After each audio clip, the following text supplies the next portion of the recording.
بسم اللہ الرحمن الرحیم الحمد للہ وکفا وسلام علی عبادہ الذین اصطفیٰ اما بعد۔ سلسلہ دروس قرآن 16ویں پارے کے مضامین کا خلاصہ بیان کیا جاتا ہے۔ 16واں پارہ بنیادی طور پر 3 صورتوں پر مشتمل ہے۔ سورۃ کہف کا کچھ حصہ اس پارے میں مذکور ہے، سورہ مریم اور سورۃ طٰہٰ۔ تو اس پارے کے پہلے رکوع کا آغاز آخری پارے کے اختتام سے کچھ پہلے ہوتا ہے کہ حضرت موسیٰ علیہ السلام نے حضرت خضر علیہ السلام کے ساتھ سفر شروع کیا، تو راستے میں یہ لوگ ایک کشتی میں سوار ہوئے، تو انہوں نے اس کشتی میں سوراخ کر دیے۔ کچھ آگے چل کر وہ ایک بستی میں گئے، تو وہاں پر چند بچے کھیل رہے تھے، انہوں نے وہاں ایک بچے کو قتل کر دیا۔ اسی طرح چلتے چلتے آگے ایک بستی میں یہ لوگ گئے، وہاں ان کو بھوک محسوس ہوئی، تو انہوں نے اہل بستی سے کھانا طلب کیا، تو ان لوگوں نے کھانا دینے سے انکار کر دیا، اور وہاں ایک دیوار تھی، وہ گرنے ہی والی تھی، تو حضرت خضر علیہ السلام نے اس دیوار کو تعمیر کر دی۔ تو موسیٰ علیہ السلام نے 3 مرتبہ سوال کیا کہ یہ وہ کشتی تھی، اس میں آپ نے سوراخ کر دیا، ایک بچے کو قتل کر دیا، اور ان لوگوں نے ہمیں کھانا دینے سے انکار کیا، اور آپ نے ان کی دیوار تعمیر کر دی۔ تو تب انہوں نے بتلایا کہ اصل بات یہ ہے کہ یہ جو کشتی میں نے سوراخ کیا، تو یہ جو کشتی تھی یہ چند یتیم بچوں کی تھی، اور ان کا گزر بسر جو ہے وہ اسی پر تھا۔ یہ آگے چل کر ایک ایسے علاقے پر سے ان کا گزر ہونے والا تھا کہ جہاں کا بادشاہ وہ جو بھی صحیح مال دیکھتا اس پر قابض ہو جاتا، اس کو اپنے قبضے میں لے لیتا، تو میں نے اس لیے اس کو عیبدار کر دیا تھا۔ اور وہ جو بچہ قتل کیا وہ بڑا ہو کر اپنی والدین کا نافرمان ہونے والا تھا، اور اللہ تعالیٰ اس بچے کے عوض ان کو اور عطا کریں گے۔ اور جو دیوار تعمیر کی، یہ دیوار جو ہے 2 یتیم بچوں کا اس کے نیچے خزانہ تھا، تو اس وجہ سے یہ اس کو تعمیر کی۔ دوسرے رکوع کے آغاز میں اس میں وَيَسْأَلُونَكَ عَنِ ذِي الْقَرْنَيْنِ، ذوالقرنین کا قصہ ذکر کیا گیا۔ یہاں پر ان آیات میں جس ذوالقرنین کا قصہ ذکر کیا گیا، یہ بادشاہ تھے، اور اللہ تعالیٰ نے ان کو مادی وسائل خوب دے رکھے تھے۔ تو عام طور پر جو ذوالقرنین مشہور ہے یہ وہ نہیں، یہ اس کے علاوہ بادشاہ ہیں، کیونکہ یہ توحید پرست ہیں، اور اللہ تعالیٰ نے ان کو مادی جو وسائل تھے وہ بہت زیادہ دے رکھے تھے۔ تو ان کا ایک بستی میں گزر ہوا، وہاں کے لوگوں نے ان سے درخواست کی کہ یاجوج ماجوج جو ہے وہ ہمیں تکلیف پہنچاتے ہیں، تو آپ ان کے حوالے سے ہمارے اور ان کے درمیان کوئی رکاوٹ بنا دیجیے۔ تو انہوں نے ایک دیوار تعمیر کی جس کو سد ذوالقرنینی کہتے ہیں، کہ وہ دیوار اور لوگوں کے درمیان اور یاجوج ماجوج کے درمیان اس دیوار نے ایک رکاوٹ کا کام دیا۔ ویسے حدیث میں بھی یہ بات معلوم ہوتی ہے کہ قرب قیامت میں یاجوج ماجوج جو ہے وہ اس دیوار کو توڑ کر باقی زمین کی طرف نکل آئیں گے، اور وہ زمین میں فساد مچا دیں گے۔ تیسرے رکوع میں اللہ تعالیٰ فرما رہے ہیں کہ وہ لوگ جن کے اعمال میں ان کا مقصد صرف اور صرف ظاہری اسباب ہوتے ہیں، ظاہری کوئی مفاد یا منافع ہوتا ہے، تو یہ لوگ آخرت کے اندر خسارہ اٹھانے والے لوگ ہیں، نقصان اٹھانے والے لوگ ہیں۔ اور اس صورت کے آخر میں اللہ تعالیٰ فرماتے ہیں کہ عبادت کے لائق جو ذات ہے صرف اللہ ہی کی ذات ہے، تو لہٰذا انسان اسی ذات کی عبادت کریں اور اس کے ساتھ کسی کو شریک نہ ٹھہرائیں۔ بعض روایات میں آتا ہے کہ یہاں جو شرک کی نفی کی جا رہی ہے، اس سے مراد شرک اصغر یعنی ریاکاری ہے۔ سورہ مریم، اس میں 78 آیات اور 6 رکوع ہیں، تو اس کے اندر چونکہ حضرت مریم علیہ السلام کا قصہ مذکور ہے، اسی مناسبت سے اس سورت کا نام سورہ مریم ہے۔ چوتھے رکوع کا آغاز اس پارے کے اس سورہ سے ہو رہا ہے۔ تو اس کے آغاز میں اللہ تعالیٰ حضرت زکریا علیہ السلام کا تذکرہ فرما رہے ہیں کہ انہوں نے اللہ تعالیٰ سے دعا کی اولاد کی، جبکہ ان کی عمر بہت زیادہ ہو چکی تھی۔ تو اس وقت اللہ تعالیٰ فرماتے ہیں کہ ہم نے ان کو یحییٰ علیہ السلام عطا کیے، یحییٰ علیہ السلام کی ان کو بشارت دی۔ پانچویں رکوع میں اللہ تعالیٰ حضرت مریم علیہ السلام کا تذکرہ فرما رہے ہیں اور حضرت عیسیٰ علیہ السلام کی ولادت کہ کس طرح ہم نے اپنی قدرت سے بغیر باپ کے حضرت عیسیٰ علیہ السلام کو، حضرت عیسیٰ علیہ السلام کی ہم نے ان کو پیدا کیا اور کس طرح ہم نے ان کی پرورش کی۔ تو جس وقت حضرت عیسیٰ علیہ السلام کی پیدائش ہوئی تو حضرت مریم علیہ السلام کی قوم نے ان پر بہتان باندھنے شروع کر دی۔ اس وقت یہ حضرت عیسیٰ علیہ السلام جو کہ ابھی بالکل اپنی والدہ کی گود میں تھے، پھر وہ بولے انی عبداللہ، کہ میں اللہ کا بندہ ہوں، آتانی الکتاب، اللہ تعالیٰ مجھے کتاب عطا کی اور مجھے پیغمبر بنایا، اور جہاں کہیں بھی ہوں میری ذات کو بابرکت بنایا، مجھے نماز اور زکوٰۃ کی تاکید کی، اپنے والدین کا فرما بردار بنایا اور مجھے سخت دل ظالم نہیں بنایا۔ تو اس طرح اللہ تعالیٰ نے حضرت مریم علیہ السلام کی پاک دامنی کو ثابت کی۔ چھٹے رکوع کے اندر حضرت ابراہیم علیہ السلام کا قصہ ذکر کیا جا رہا ہے کہ انہوں نے اپنے والد کو، جو کہ بت پرستی میں مبتلا تھے، توحید کی طرف بلایا، لیکن انہوں نے ان کی دعوت کو قبول نہ کیا۔ ساتویں رکوع کے اندر بھی اسی طرح مختلف انبیاء کا تذکرہ ہے۔ حضرت موسیٰ علیہ السلام اور دیگر انبیاء کا تذکرہ کیا گیا اور اللہ تعالیٰ نے فرمایا کہ یہ ہمارے انعام یافتہ لوگ ہیں۔ آٹھویں رکوع کے اندر بعث بعد الموت کو ثابت کیا جا رہا ہے کہ اللہ تعالیٰ فرماتے ہیں کہ جس طرح ہم نے انسان کو پیدا کیا کہ ایک وقت تھا کہ اس کا کوئی وجود نہیں تھا، اسی طرح ہم اس کو مرنے کے بعد دوبارہ اٹھائیں گے۔ تو پہلی مرتبہ کسی چیز کو بنانا یہ زیادہ مشکل ہے بنسبت اس کے کہ پہلے سے بنی ہوئی کسی چیز کو دوبارہ بنانا۔ تو اللہ تعالیٰ فرماتے ہیں کہ جس طرح پہلی مرتبہ ہم نے پیدا کیا، اسی طرح دوبارہ بھی ہم پیدا کریں گے۔ نویں رکوع کے اندر اللہ تعالیٰ فرماتے ہیں کہ لوگ جو عذاب کو جلدی طلب کر رہے ہیں، تو اللہ تعالیٰ کے ہاں ہر چیز کا ایک وقت مقرر ہے۔ اور پھر قیامت کے احوال بیان کیے جا رہے ہیں۔ اللہ تعالیٰ فرماتے ہیں کہ قیامت کے دن اللہ تعالیٰ کے سامنے کسی کو بھی کسی کی شفاعت کرنے کا، سفارش کرنے کا حق حاصل نہیں ہوگا، مگر بعد اس کے کہ جب اللہ تعالیٰ کی طرف سے کسی کو اجازت ہوگی۔ سورۃ طٰہٰ وہ اس پارے کی تیسری صورت ہے اور اس میں 135 آیات اور 8 رکوع ہیں۔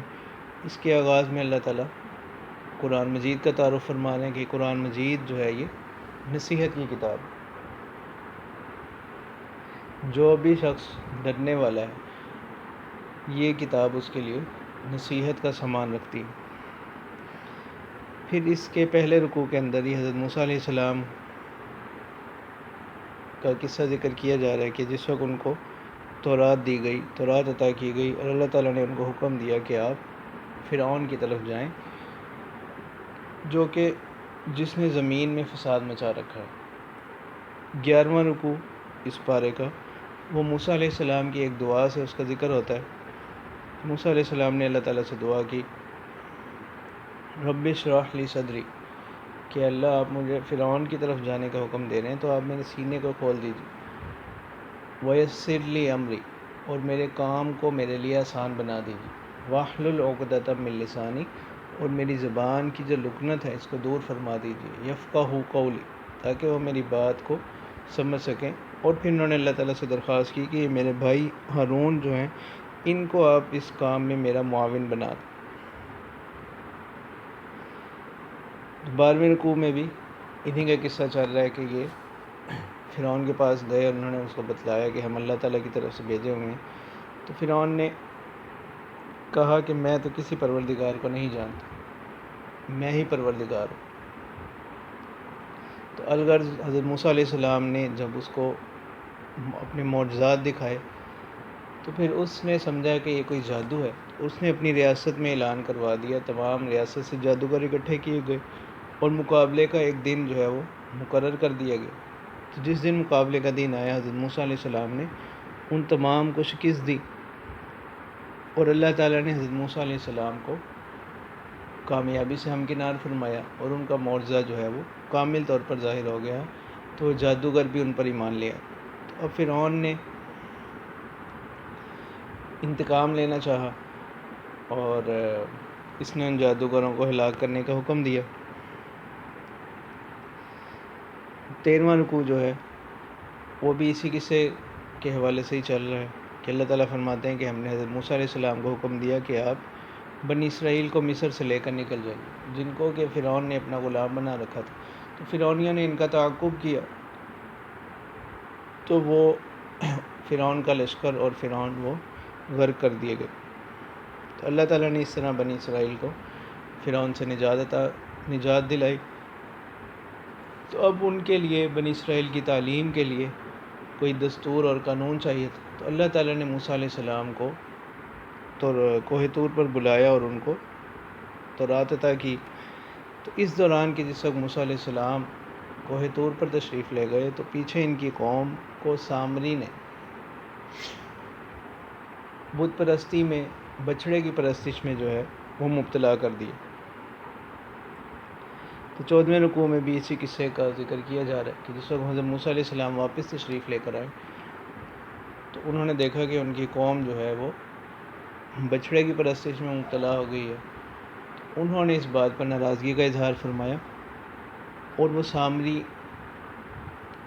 کو بھی انہوں نے عذاب کی وعید سنا دی کہ اس کو ایک ایسی بیماری لاحق ہو گئی کہ وہ ہر کسی کو منع کرتا تھا کہ کوئی بھی اس کو نہ چھوئے۔ تو یہ قصہ ذکر کرنے کے بعد اللہ تعالیٰ فرماتے ہیں کہ معبود جو ہے تمہارا وہ ایک ہی ذات ہے، وہ اللہ تعالیٰ کی ذات ہے۔ 15ویں رکوع کے اندر قیامت کے بعض احوال بیان کیے جا رہے ہیں کہ قیامت کے وقت جو ہے وہ کیا حال ہو، کہ ہر چیز جو ہے وہ بالکل فنا ہو جائے گی، اور اس روز ہولناکی کا عالم یہ ہوگا کہ کوئی بھی اللہ تعالیٰ کے سامنے کسی کی سفارش کرنے کی، کوئی بھی کلام کرنے کی طاقت نہیں رکھے گا، مگر وہی شخص جس کو اللہ تعالیٰ اجازت دیں گے۔ اسی طرح 16ویں رکوع کے اندر اللہ تعالیٰ فرماتے ہیں، حضرت آدم علیہ السلام کا قصہ ذکر فرما رہے ہیں کہ کس طرح شیطان نے حضرت آدم علیہ السلام اور اماں حوا علیہ السلام کو کس طرح بہکایا، اور وہ درخت جس کا پھل کھانے سے اللہ تعالیٰ نے ان کو منع فرمایا تھا، اس نے ان کو بہکا پھسلا کر اس درخت کے قریب کر دیا اور انہوں نے اس سے کھا لیا۔ تو اللہ تعالیٰ فرماتے ہیں کہ اس کے بعد حضرت آدم علیہ السلام نے اپنی اس غلطی پر ہم سے توبہ کی، اور ہم نے ان کی غلطی کو معاف فرمایا، اور ہم نے زمین میں ان کو اپنی خلافت عطا کی۔ اور اللہ تعالیٰ فرماتے ہیں کہ ہدایت جو ہے، کامل ہدایت، وہ میری ہی ہدایت، بس جو میری ہدایت کی اتباع کرے گا تو وہ گمراہ نہیں ہوگا، نامراد نہیں ہوگا۔ اور اس کے برعکس ومن اعرض عن ذکری، جو میرے ذکر سے اعراض کرے گا، منہ موڑے گا، تو اس کے لیے ہم معیشت کو تنگ کر دیں گے، اس کی زندگی تنگ کر دیں گے۔ بظاہر اگر اس کی زندگی میں کوئی آسانیاں نظر بھی آ رہی ہوں گی، لیکن اور بہت سی پریشانیاں ہم اس کی زندگی میں پیدا کر دیں گے۔ تو یہ اللہ تعالیٰ کا اس آیت میں وعدہ ہے کہ جو لوگ اہل قرآن ہوں گے، قرآن کی تعلیم والے اور لوگ ہوں گے، تو اللہ تعالیٰ ان کی زندگیوں میں آسانی پیدا فرمائے گا۔ تو بظاہر وہ لوگ چاہے کتنے بھی خستہ حال کیوں نہ نظر آ رہے ہوں، تو اللہ تعالیٰ ان کے دلوں کو سکون عطا فرما دیتے ہیں، ان کے دلوں کو ایک اطمینان کی دولت نصیب فرماتے ہیں۔ اور اس کے برعکس وہ لوگ جو قرآن و سنت کی تعلیمات سے دوری اختیار کرتے ہیں، ان سے منہ موڑتے ہیں، تو اللہ تعالیٰ ان کی زندگیوں کو تنگ فرما دیتے ہیں۔ اور آخرت میں وَنَحْشُرُهُ يَوْمَ الْقِيَامَةِ أَعْمَىٰ، اللہ تعالیٰ فرماتے ہیں کہ قیامت کے دن ہم ان کو نابینا کر کے اٹھائیں گے، اور وہ اللہ تعالیٰ سے پوچھیں گے کہ میں تو دیکھا کرتا تھا، آپ نے مجھے نابینا کیوں اٹھایا؟ تو اللہ تعالیٰ فرماتے ہیں کہ اللہ تعالیٰ کی طرف سے جواب دیا جائے گا، كَذَلِكَ أَتَتْكَ آيَاتُنَا فَنَسِيتَهَا، اسی طرح ہماری نشانیاں آپ کے پاس آئیں، لیکن آپ نے ان سے اعراض کیا، ان سے منہ موڑا، تو آج کے دن آپ کے ساتھ بھی ایسا ہی معاملہ کیا جا رہا ہے.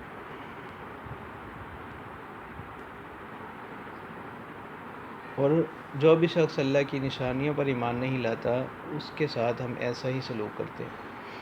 70ویں رکوع کے اندر صبر کی تاکید کی جا رہی ہے اور تسبیح کی نصیحت کی جا رہی ہے، اس کی اہمیت کو بیان کیا جا رہا ہے. اور یہ اللہ تعالیٰ آپ صلی اللہ علیہ وسلم سے خطاب فرما رہے ہیں،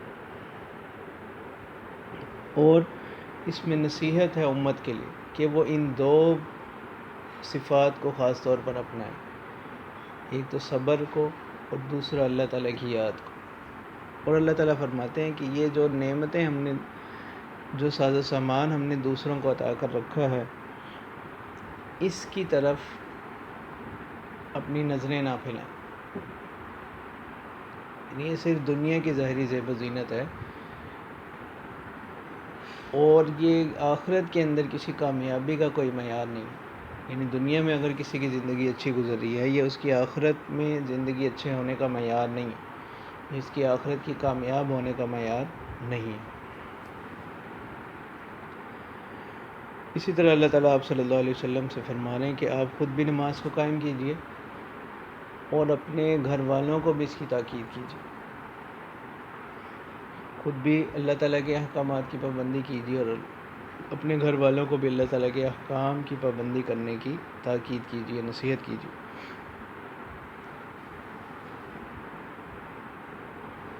اور آخر میں اللہ تعالیٰ فرماتے ہیں کہ یہ لوگ وہ کہتے ہیں کہ لولا یاتینا بآیۃ من ربی، کیوں نہیں یہ پیغمبر ہمارے پاس اپنے پروردگار کی نشانیوں میں سے کوئی نشانی لے کر آتے. تو اللہ تعالیٰ فرماتے ہیں کہ اتنی واضح نشانی تو یہ تمہارے پاس لے کر آئے ہیں، جو کہ پہلے صحیفوں میں بھی مذکور ہے. اور اللہ تعالیٰ فرماتے ہیں کہ یہ لوگ ایسے ناشکرے لوگ ہیں کہ ہم نے ان پر حجت عام کرنے کے لیے رسول کو بھیجا تاکہ ان کے پاس کوئی بہانہ نہ رہ جائے. اگر ہم ان کو اس سے پہلے ہلاک کر دیتے تو یہ لوگ اللہ تعالیٰ سے کہتے لولا ارسلت الینا رسولا فنتبع آیاتک، کہ آپ نے ہمارے پاس کسی کو رسول بنا کر کیوں نہیں بھیجا کہ ہم آپ کی نشانیوں کی پیروی کرتے، اس رسول کی تعلیمات پر عمل پیرا ہو کر ہم آخرت کی کامیابی حاصل کر لیتے. تو اللہ تعالیٰ فرماتے ہیں کہ یہ ایسے ناشکرے لوگ ہیں. تو آپ ان سے کہہ دیجئے قل کل متربص فتربصوا، کہ ہم میں سے ہر ایک انتظار میں ہے، تم لوگ بھی منتظر رہو. تو ان قریب تم لوگ جان لو گے کہ سیدھی راستے پر اور ہدایت کے راستے پر کون ہے.